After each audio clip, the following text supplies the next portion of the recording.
Today we're going to talk about something very practical, and that is I'm going to teach you how to think. That's what we're going to do for the first session. And I want to ask the question, how many of you learned how to do this when you were growing up? Wow, I have a room full of people that didn't learn how to say please and thank you. Wow, maybe I should do an hour on that one instead. Anyway, I hope you learned how to say please and thank you when you were growing up. Your parents, your teachers probably taught you that. How many of you learned how to do these too? Did you learn how to brush your teeth and wash your hands after you use the restroom and that sort of thing before you ate? I hope so. That's part of good hygiene. Your neighbor will appreciate if you learned how to do that. How about this one? Do you know what this is for? Crossing the road, yeah. Little known fact about me, I have a great grandmother. She's not still alive, but she lived in France and she actually got hit by a car. I think she looked before she crossed, but she didn't notice. She was alive after, but she has since passed. How about this one? Yeah, I know you guys have some fires because we drove through the countryside many times and we saw some signs saying, you know, this isn't out for fire, or take care of yourself going this way, and that sort of thing. So I know you know how to do this. By the way, has anybody ever had to do this in a real life situation? No. And how much time did we spend learning how to do this? And yet, how many people in here have ever had to do it? Now, I'm from California, and we learned how to cover for an earthquake. Do you guys have earthquakes here? Probably not very many if you do. The world is kind of crazy, so who knows what will happen. But I had to learn how to go into an emergency situation if there was an earthquake. And we spent lots of time in elementary school, in primary school, learning how to do this. And I've never had to do it. But we spent so much time. And yet, here's another one. How many of you learned to do this? That might seem confusing. It's not literally washing your brain. It's not brainwashing. But it's another way of saying mental hygiene. How many of you learned to practice good mental hygiene? It's so interesting to me, and this is why I love what I do, because so few people grew up with anybody telling them how to use their brain or how to use proper mental hygiene. And yet, do you know the one thing we do all day, every day is think? And yet, how many of us actually know how to do it effectively, successfully, or even properly? Isn't that interesting? Do you know that you have between 12,000 and 80,000 thoughts that go through your head in a given day? That's a huge number. By the way, I don't know who comes up with these things because I don't know how you track how many thoughts a person has, but that's what the estimate is. Between 12,000 and 80,000 thoughts. And yet so many people, when they have those thoughts, they don't know what to do with them. And so most people just accept them. But I want to share with you something called Cognitive Behavioral Therapy. How many of you have heard of this? Okay, so this is what we're going to spend a lot of our time on this afternoon, and I'm going to give you a chance to do some things because you have some sheets of paper in front of you, and I told you I'm a very practical person. But I want to share with you the premise of Cognitive Behavioral Therapy if you haven't learned it. If you have, this is just Amanda's version of it. So a man by the name of Aaron Beck came up with this in the mid-1900s, and this concept is that every time you feel something, you're going to have a response in your behaviors and also your thoughts. Every time you have a behavior, you're going to have an emotional response and a thought response to that. But most importantly, by the way, these two bottom ones, the behaviors and the feelings, that's why every single client comes to me. They're coming because they're not feeling the feelings they want to feel, and they're feeling feelings they don't want to feel. So they're not feeling happy or content or at peace, and they're feeling things like depression, anxiety, even apathy. Anybody know what apathy is? You know when you talk to somebody and all they ever say back is, I don't care. I don't care. That's apathy. You really don't care when you have apathy. It's like a lack of emotion, but it's still considered an emotion. So they come for all of those feelings, but then what happens when you have all those feelings? There's behaviors that go along with it. And those behaviors are things like maybe you stay in bed all day every day. Maybe you don't feel motivated to get up and do the things that you're supposed to be doing. So you just sit around and you wait and you wait and you wait. Maybe you're aggressive because you're angry. Aggression isn't just, destroying property. It can also be the way that we talk to each other. That's a form of aggression too.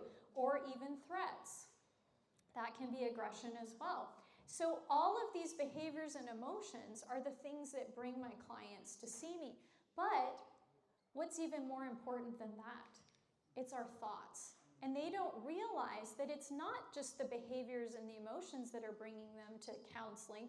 It's actually the way that they think that's causing them to feel the way that they feel and do the things that they do.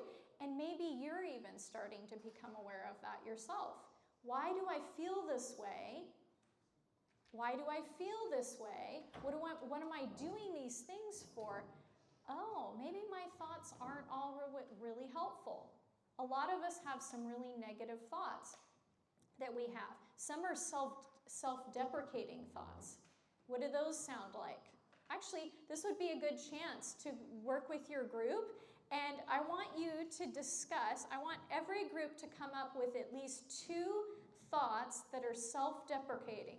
If you don't know what self-deprecating is, I think you all have phones, right? I'm going to give you an opportunity to look it up. Remember when your teacher, you asked him a question, and the teacher said, look it up? It's a lot easier to do that nowadays, isn't it? You don't have to go to the dictionary. But I want to give you a chance because I want this to be interactive as well as practical. So come up with 2 self-deprecating thoughts that a person might have. And it doesn't have to be your own. This could be a friend. You know what I mean? So turn to your group and come up with 2 self-deprecating thoughts that you might have.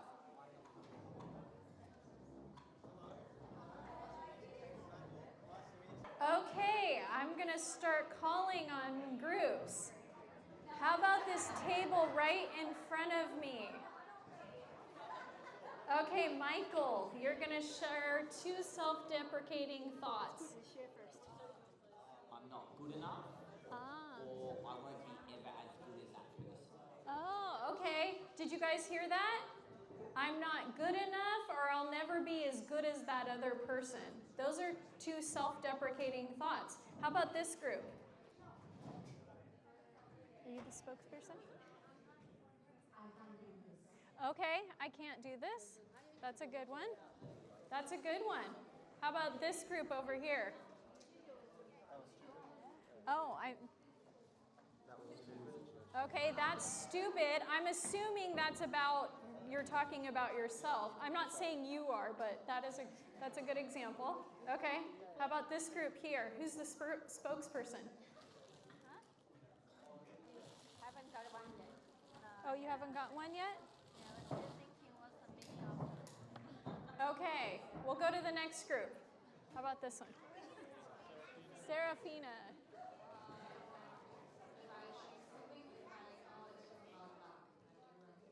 Oh, yeah. That's called disqualifying. This is what did you say? Say that again? It was just luck.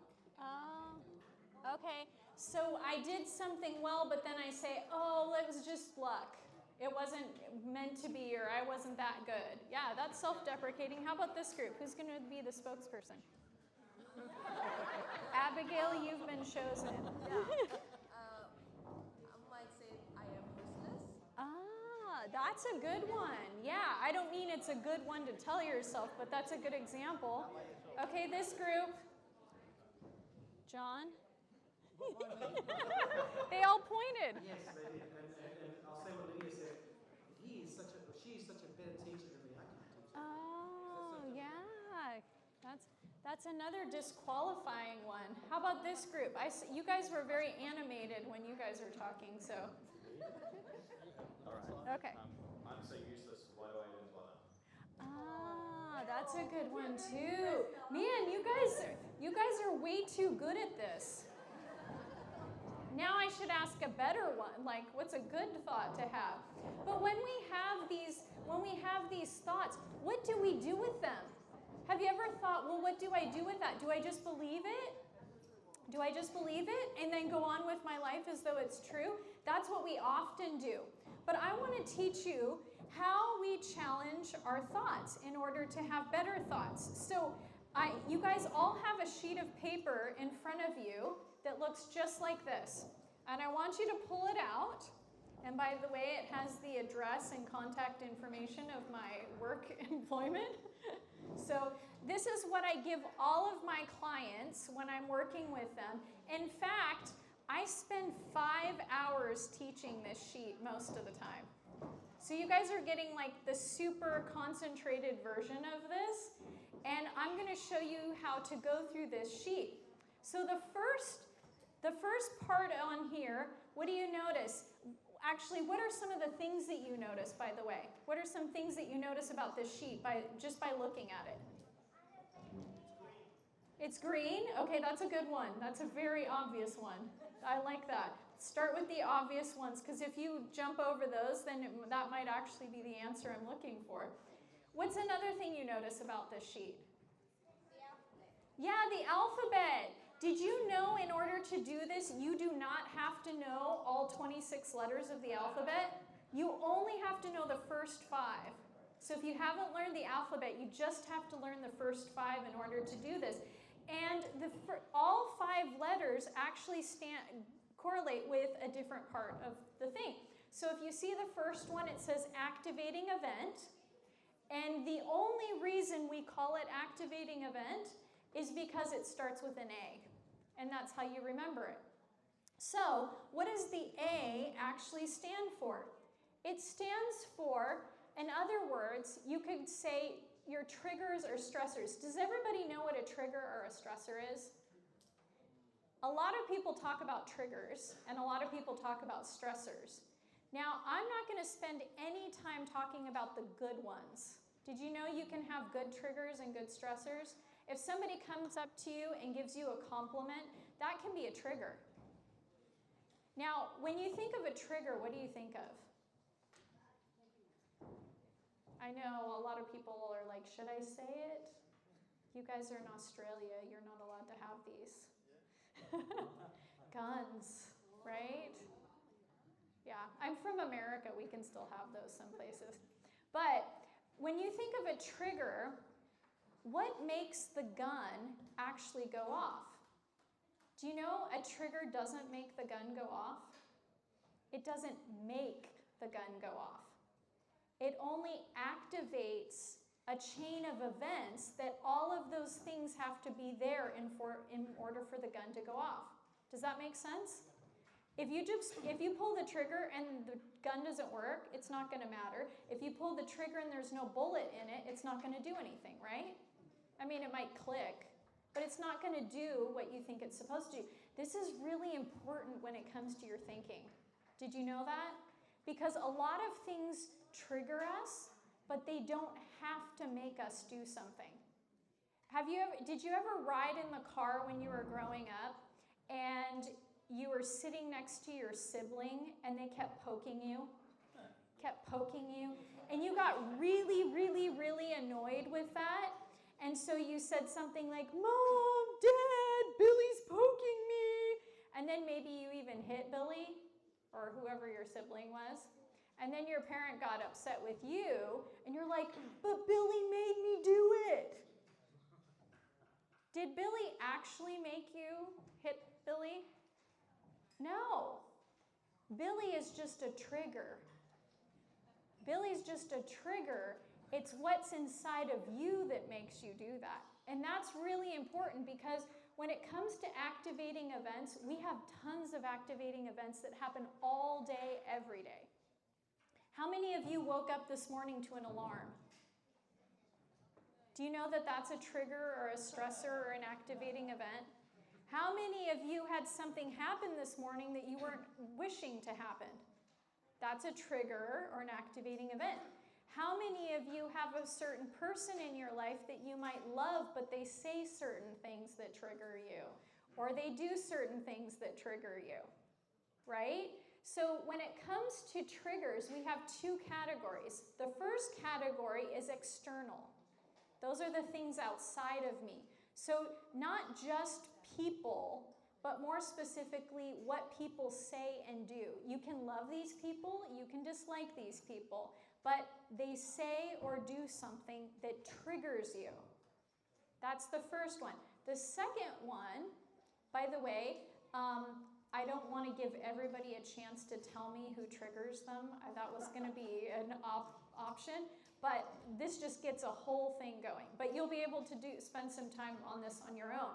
But another thing that triggers us that's outside of us or activates us that's outside of us is circumstances. Does anybody have a hard time with traffic? Do you have something called road rage here? I don't know, is that just an American term? No, you have it here too. Yeah, I work with a lot of people who have road rage. Not too many countries go without that, I'm sure. But you know that's relative. Not everybody has road rage. How about weather? Does everybody like the same weather? Anybody here excited that summer's coming? No. I'm hearing all different answers because some people like the cool weather and some people like the warm weather. Those are circumstances. Is everybody, I even bring this up, is everybody in this room of the same political mindset? Do you know that can be a trigger as well? Yeah, we see that a lot in America. You probably have seen that on the news about us in America. We don't all agree. And so circumstances is another part of external activating events. But then here's the kicker. A lot of people don't realize that our triggers aren't just outside of us. A lot of our triggers are inside of us, and more particularly inside our own minds. So for instance, the first one that I'm going to talk about is our feelings. Now, that doesn't seem to think, you might not think that feelings are a big trigger, but if somebody has diagnosable depression, what kind of feelings do you think are going to pop up more often than not?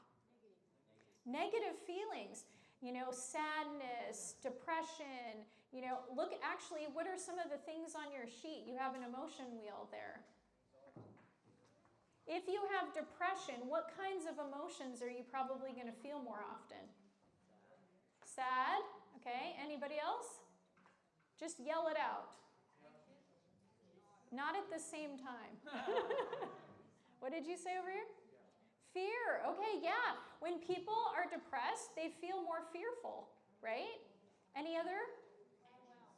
Anxious. Yeah. Do you know anxiety and depression often go hand in hand? I call those like the Siamese twins. If you have depression long enough, you're going to be anxious about all the depression that you have. And if you have anxiety enough, you're going to be depressed that you're anxious all the time. And so those often go hand in hand. How about any other feelings that you might feel if you're diagnosably depressed? Uneasy. Overwhelmed. Yeah, these are all really good examples of what are you going to feel if you're already dealing with depression. What I like in this too, does anybody in here have a playlist? Do you have a phone and you have a playlist on it? Do you know that we all have a playlist? But it's not your music playlist, it's your emotional playlist. And a lot of us have certain emotions that we cycle through. And sometimes we're feeling just fine, but because we're dealing with depression or we're dealing with anxiety, it's almost like the brain goes, oh, I can't get away from that too long. I have to go back to it. And so you can be having a perfectly good day, as much as you've ever had, and all of a sudden it's like your brain goes, whoops, we've been away from our depression too long, better get back to it now. And so we don't realize that what is activating us is not something outside of us, it's actually something within. And we tend to become very acquainted and comfortable with certain emotions. But we also become acquainted and very comfortable with certain thoughts too. And so some of these thoughts may come from our past experiences. Things like, maybe I grew up in a home where I had a mother who had a lot of anxiety, and so she was constantly talking about her worries and all the bad things that could happen. But maybe I don't live with my mom anymore. I'm an adult and I'm on my own, but I keep hearing, not really hearing, but I keep thinking like, oh, what if this happens? What if that happens? And even when things are totally normal, I don't see any catastrophes coming about, my brain goes, Amanda, did you think about this? Well, what about that? Well, what about this? Well, what about that? It could happen this way. Are you sure you want to do that? What if they're thinking this? What if they're looking at you that way?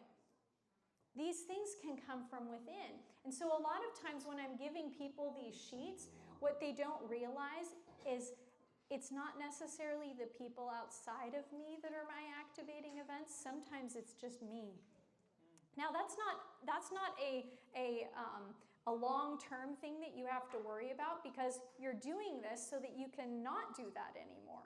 You're not stuck that way just because you've been dealing with it. I have been a therapist for a long time, and I would be overwhelmed and I would be utterly consumed with all the bad things if I never saw people get better. I would be done with this job by now.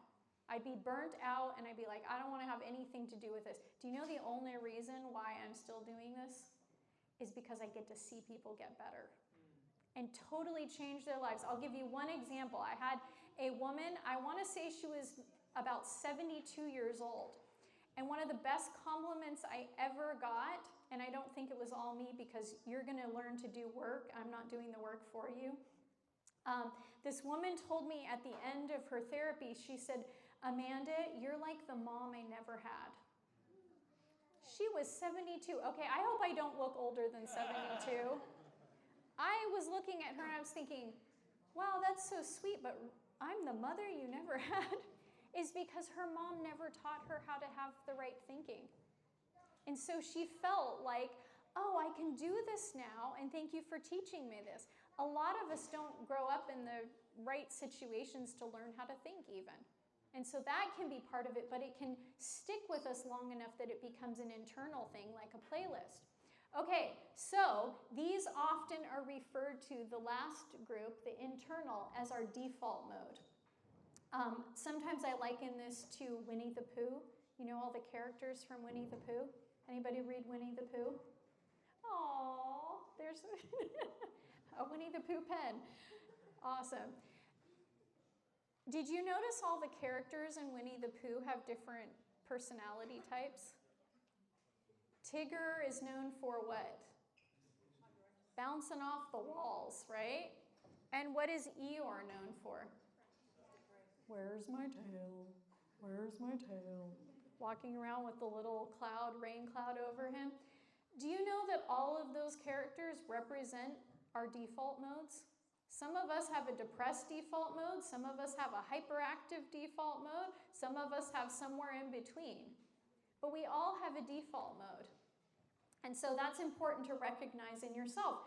But when you recognize these things, whatever your triggers might be, this is what happens. We have a belief about it. So remember when I said, Billy made me do it?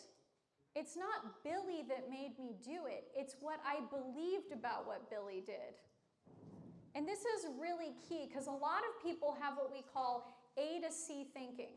We think, well, this person did this thing, or this thing happened, this weather happened, and so I automatically have to jump to the C, which we'll get to in a second.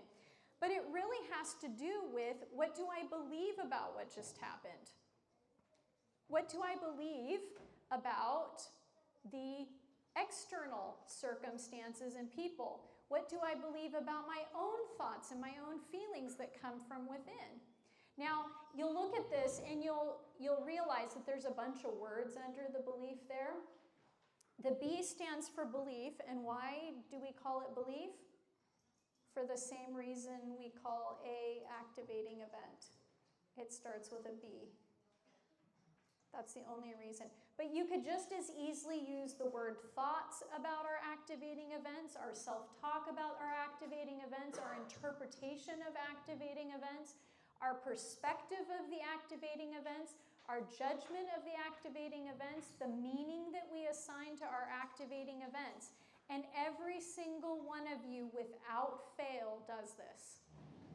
Every time you have an activating event happen in your life, whether it's internally or externally, you believe something about it, and that's very important to recognize.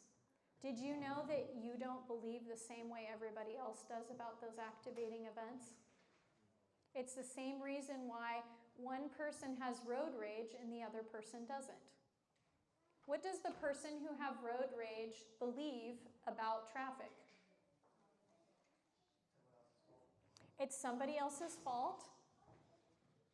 Sometimes it's just the fact that I got out on the road and of course everybody else comes out at the same time too.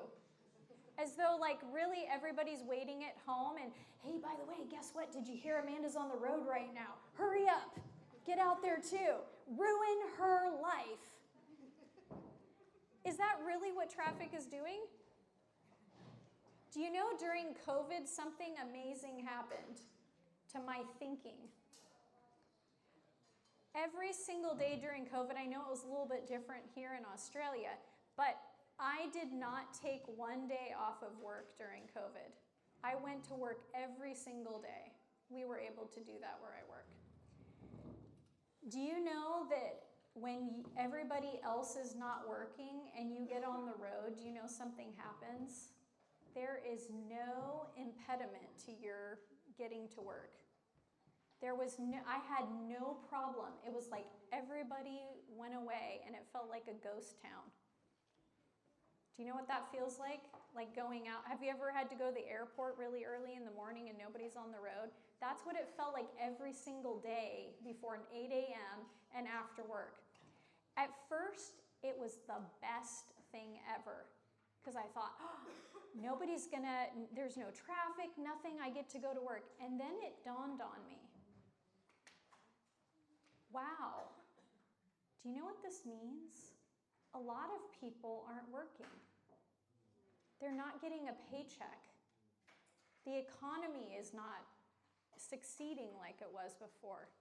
And I started to think differently about there not being any traffic on the road.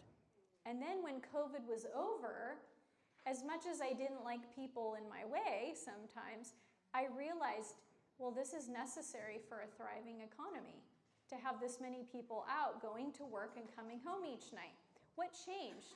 Was it the traffic? It was the way that I believed about traffic. Do you realize how important our thoughts are? But you know, at this point in the ABC sheet, we're actually talking about the negative things we tell ourselves. The A through C is the problem, the D and the E are the solution. So, what does that mean? If I'm telling myself things like self-defeating or irrational things, then what's going to happen? I am going to be a victim over and over and over and over and over again in my life. Just like the kid who says, Billy hit me, so I had to hit him back, or he was annoying me, so I had to hit him back. I'm constantly a victim of Billy, all day, every day. What do smart kids do when Billy's annoying them? Huh? Go away. You're in the car. You're stuck.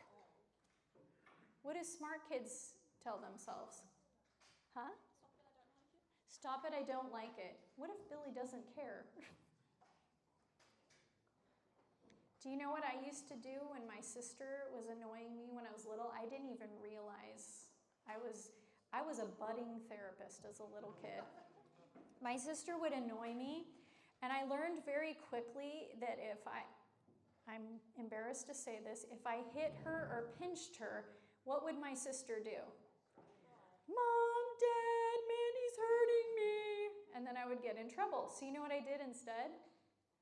I would smother her in hugs and kisses. And then you know what she would do? Mom, Dad, Mandy's kissing me and hugging me.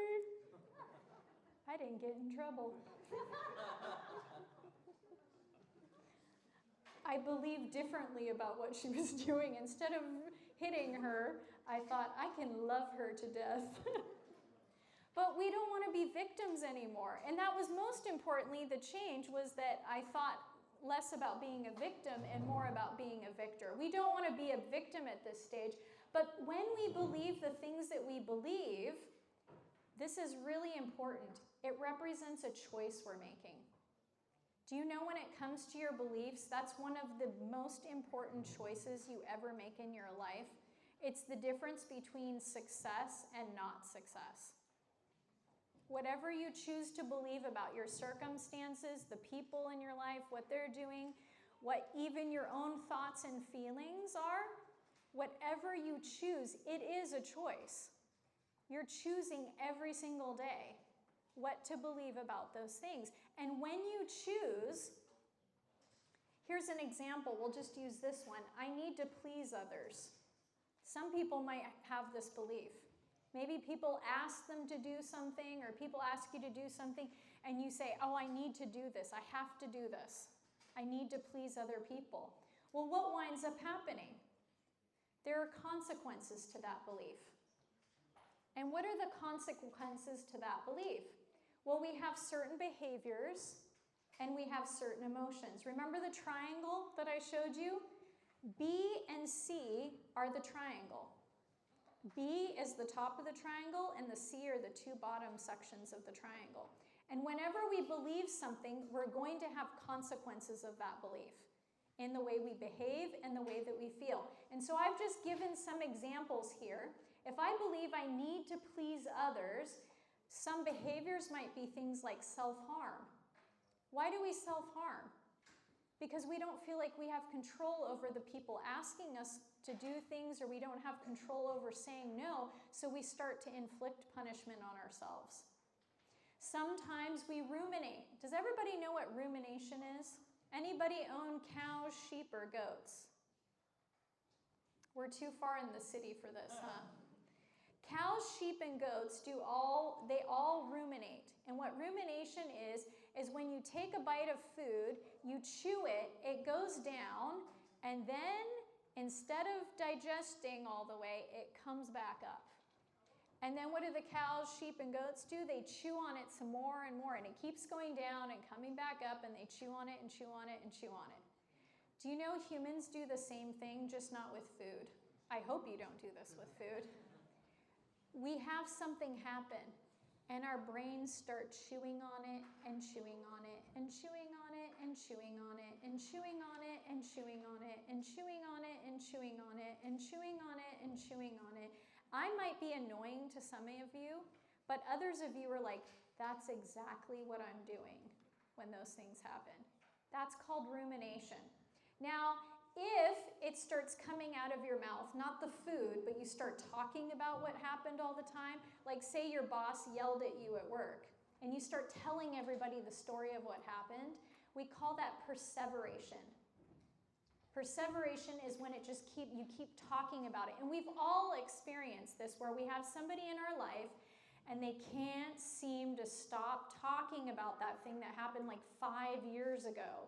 And you're like, stop it already, I'm tired. We all know the story, right? You all know that. I know I'm not the only one. I work with too many people to think I'm the only one that's ever experienced that. But we all have that experience in our life. But if I believe I need to please others, sometimes I might even perseverate on that. But then sometimes we use substances. Do you know substances are very effective in the short term? They're very effective. You don't have to think about a whole lot when you're using substances. But why don't we use them? Because they're not effective in the long term. And eventually it's going to wear off, and you're going to have to think about it some more. But we try to get rid of that thought, that belief, by using substances. Sometimes we dissociate. Now, what is dissociation? Every time you're bored or every time you're frustrated, you whip out your phone to not have to deal with life. I don't want to have to think about things. I don't want to have to deal with the problems in my life. I don't want to have to deal with people asking me to do stuff all the time. So I'm going to dissociate and focus on whatever is on social media right now, whatever is going on in, People magazine or whatever might be going on, so I don't have to deal with that. Sometimes we have a lack of creative problem solving. We don't think, oh, what could I tell people instead of trying to please them all the time? And sometimes we hyper-focus on all the things that we're being asked to do or how nobody else is being asked to do things or needing to please. Sometimes we even overcompensate. We do more and more of it to try to feel better. If I think I need to please others, I might try more and more thinking if I just do it more, I'll be able to please others. But then this leaves us with all kinds of emotions that we experience. And the two big ones that I think a lot of people need to pay attention to is those times when you feel hopeless and worthless. What does hopeless mean? What does hopeless mean?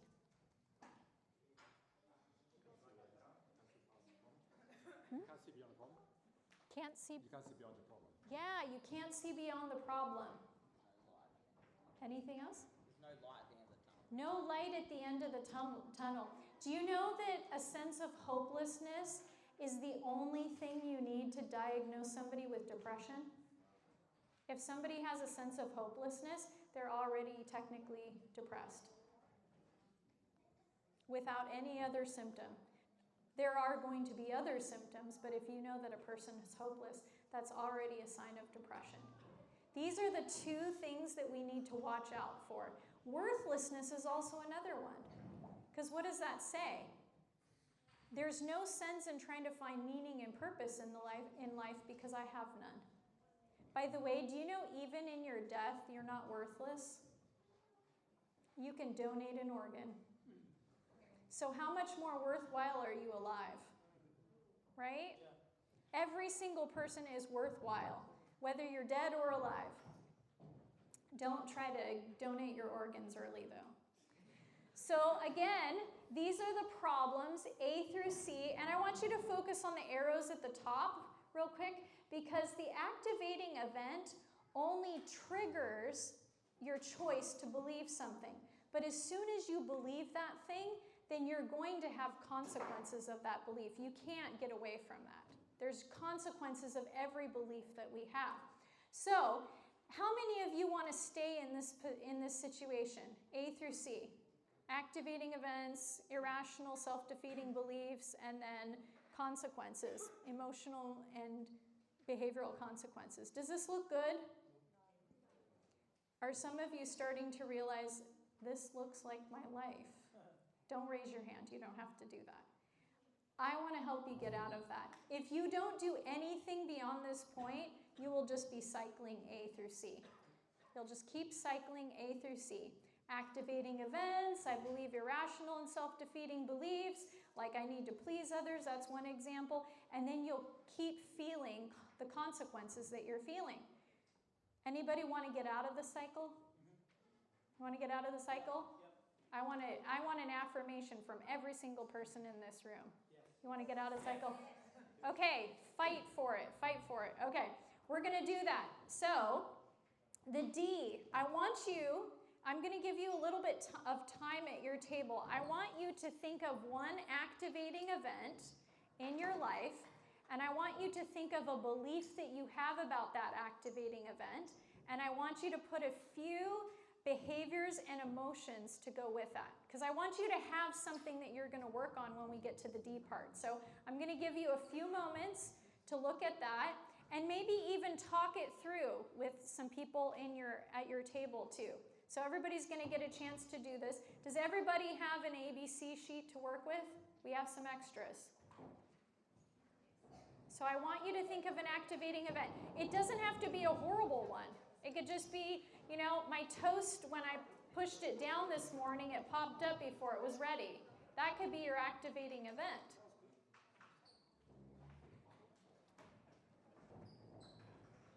So your activating event should be something that a person said or did It could be a circumstance like the weather, traffic, politics, other kinds of things. A plan didn't work out the way that you wanted it to. And then what did you tell yourself about that? Okay? A belief might be, I'm not good enough. I'm not interesting. People don't like me. Even so-and-so doesn't like me.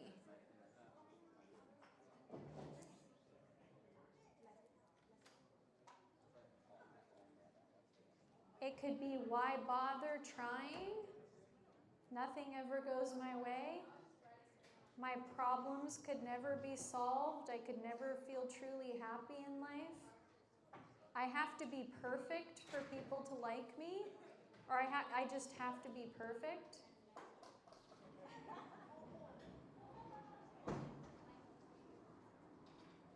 Don't worry, I'm not going to make you share this with the whole group. Yet. Just so you know, you don't have to write the positive thought yet. Just write down the one that you want to change. You know it's not been helping you believing this or thinking this, and so you want to write down the one that you're going to work on, because we're about to work on it. So you don't have to go ahead and fix it. I just want you to think of a belief that you might have that you want to work on. You know it's causing you a lot of distress. You know you're having a lot of emotional and behavioral issues because of this belief. And so you want to stop having that belief. You don't have to fix it yet, though, just the belief that you have right now. And you can cover it so nobody sees if you want. So if you have a belief that you want to work on, we're going to go to the next part now, and we're going to dispute the belief. And I'm going to start with two major questions, but you also have some other sheets on the table too that you're going to look at. Actually, let's look at those sheets first. You have a couple sheets on the table.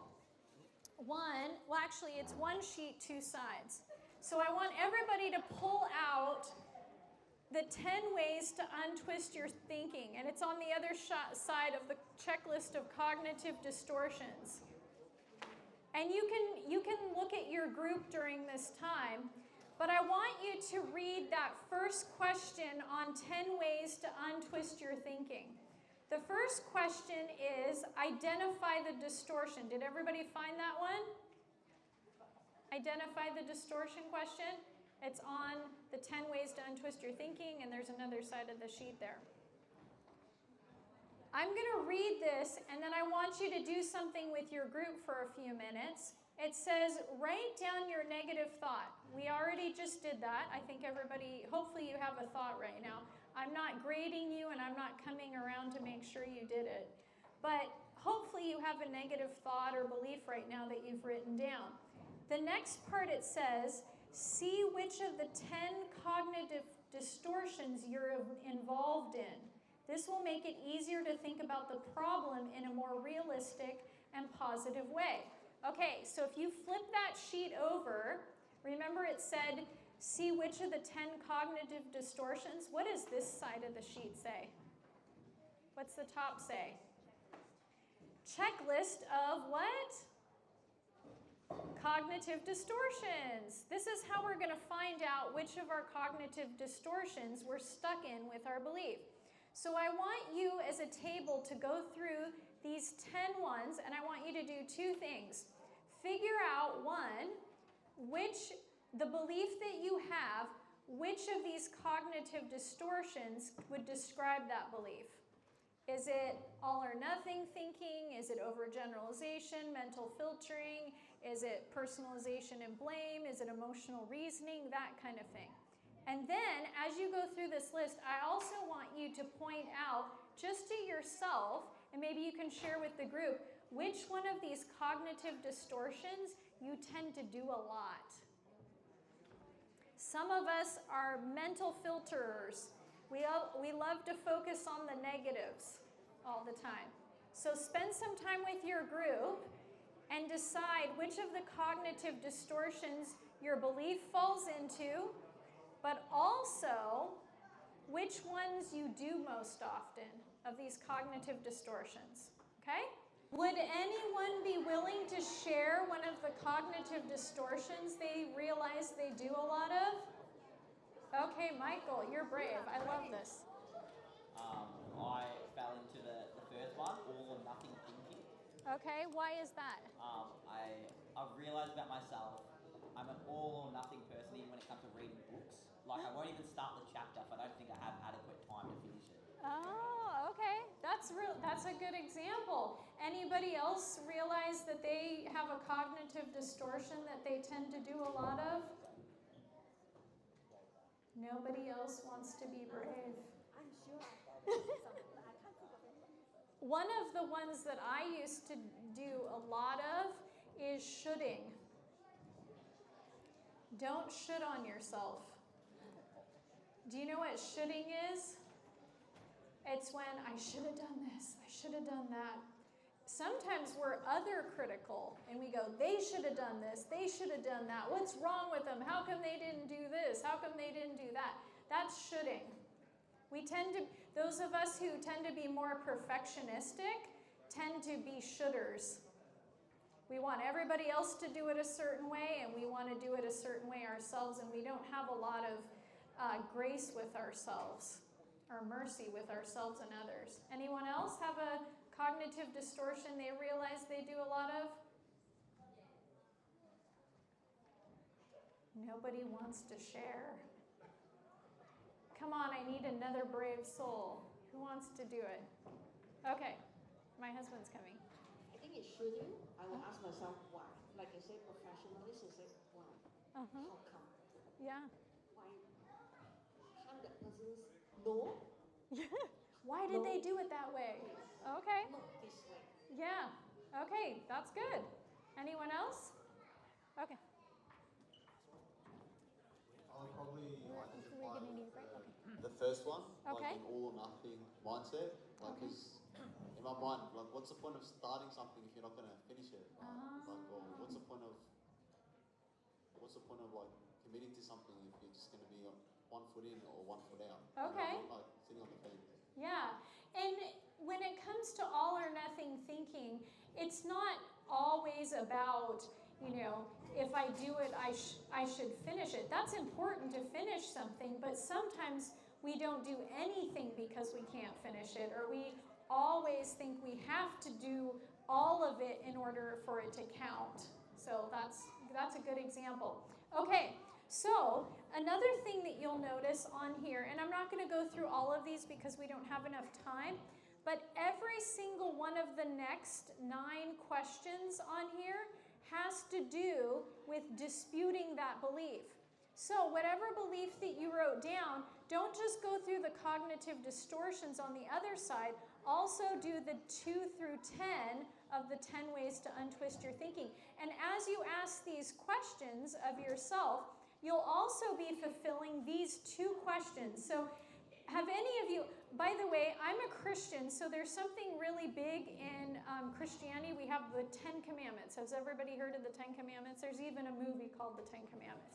But the 10 Commandments, they're all these commandments, and there's actually a verse in the Bible that says you can boil down all the 10 Commandments into 2. Does anybody know what that verse is? What it says? Love the Lord your God with all your heart and your neighbor as yourself. That actually encapsulates all 10 commandments. Do you know there's 2 questions you can ask yourself when it comes to disputing? You can go through all 10 of those, but they all should fulfill these 2 questions. Is it true?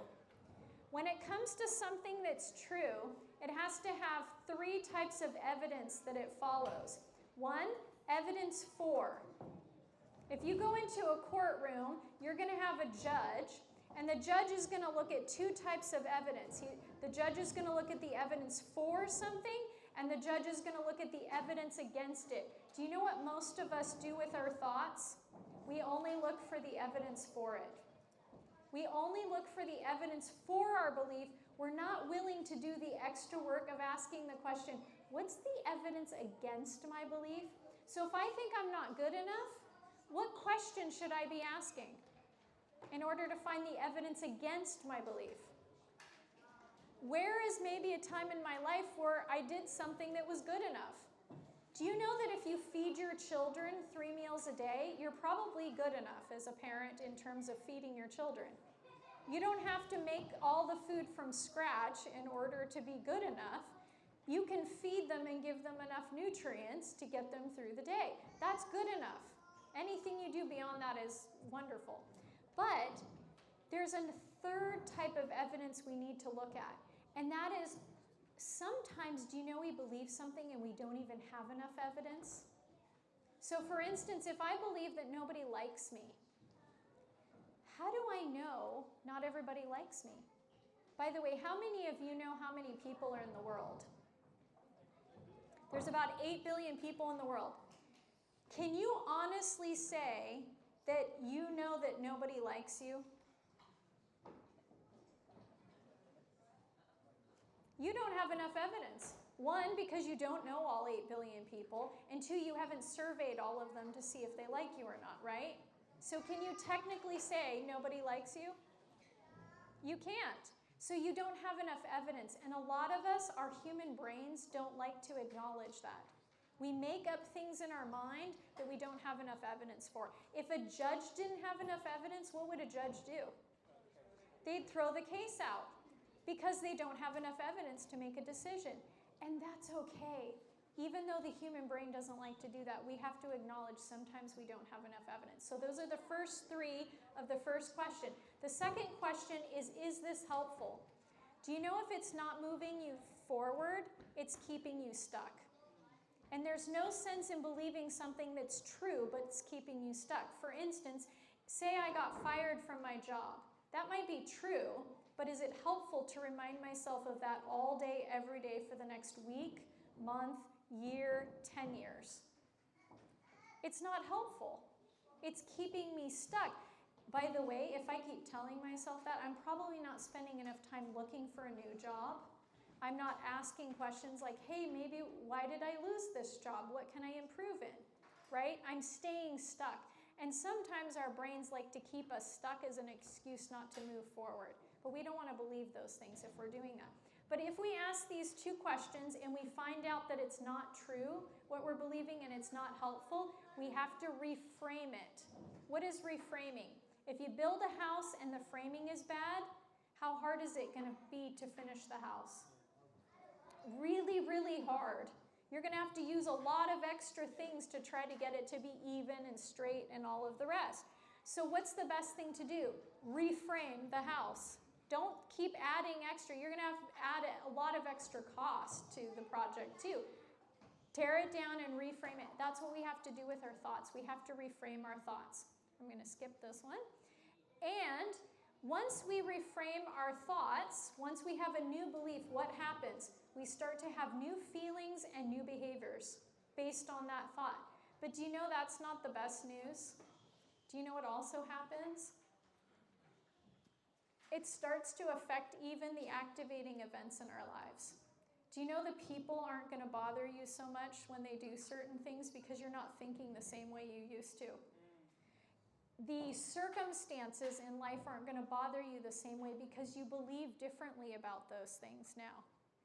Your own feelings and thoughts internally that you've been reinforcing and watering all day, every day by rethinking them and beating yourself up, do you know they're not going to continue to grow? One of my favorite quotes is, the plant that you water is the plant that grows. I'm not watering those thoughts and feelings anymore, so they're not growing anymore. I've replaced them with a new one. And so that starts to change your life. The people are no longer the same to you.